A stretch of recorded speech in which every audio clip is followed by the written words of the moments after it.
अस्सलामुअलैकुम। आज मैं आप लोगों के साथ लहसुन की चटनी, ये इंस्टेंट स्पाइसी और सिंपल चटनी की रेसिपी शेयर कर रही हूँ। अगर आपको स्पाइसी चटनी पसंद हो तो ये आपके लिए है।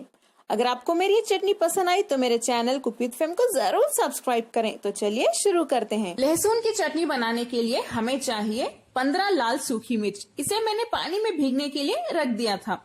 आप एक 10 से 15 मिनट के लिए रख दें, ये अच्छे से स्मूथ हो जाएंगे।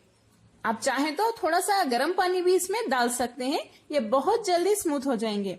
नेक्स्ट हमें चाहिए 2 मीडियम साइज कटे हुए टमाटर, 20 से 25 लहसुन के कलियां। ये छोटे साइज में है इसीलिए मैंने 20 से 25 लिए हैं। अगर आपके लहसुन के कलियां बड़े साइज में है तो बस आप एक 10 से 12 ले लें। थोड़ा सा नमक। चलिए अब हम इन सभी को अच्छे से ग्राइंड कर लेते हैं, यानी मिक्सर के जार में डाल के पीस लेते हैं।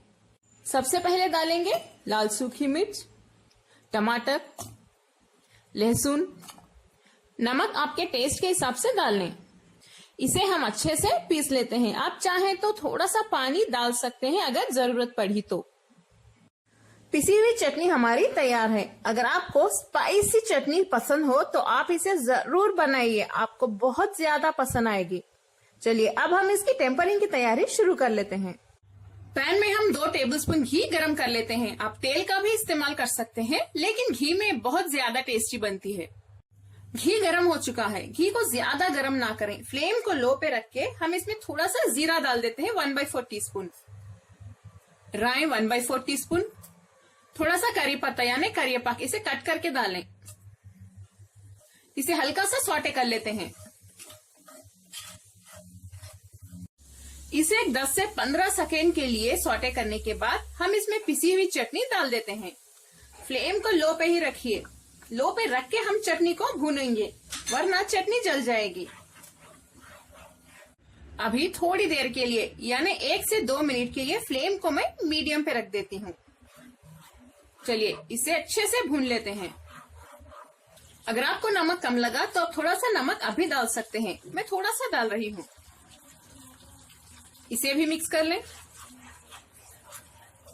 फ्लेम को मैंने अभी हाई पे रख दिया है और हाई फ्लेम पे इसे थोड़ा सा भून लेते हैं। अभी इसे बहुत अच्छी खुशबू आ रही है इसमें से।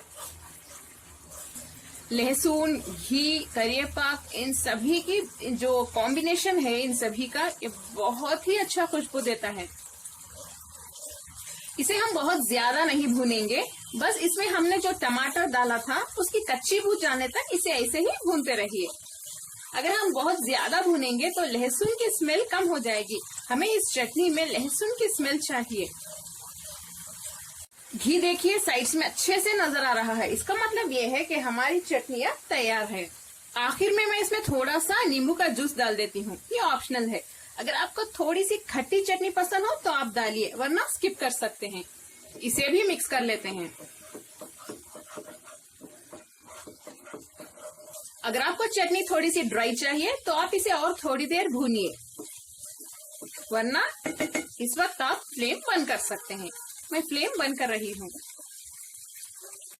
हमारी स्पाइसी और टेस्टी लहसुन की चटनी देखिए कितनी टेस्टी लग रही है। अब ये तैयार है। आप इसे रोटी के साथ खा सकते हैं, चावल के साथ मिक्स करके खा सकते हैं, या डोसे के ऊपर स्प्रेड करके भी खा सकते हैं। डोसा बहुत टेस्टी बन जाएगा आपका।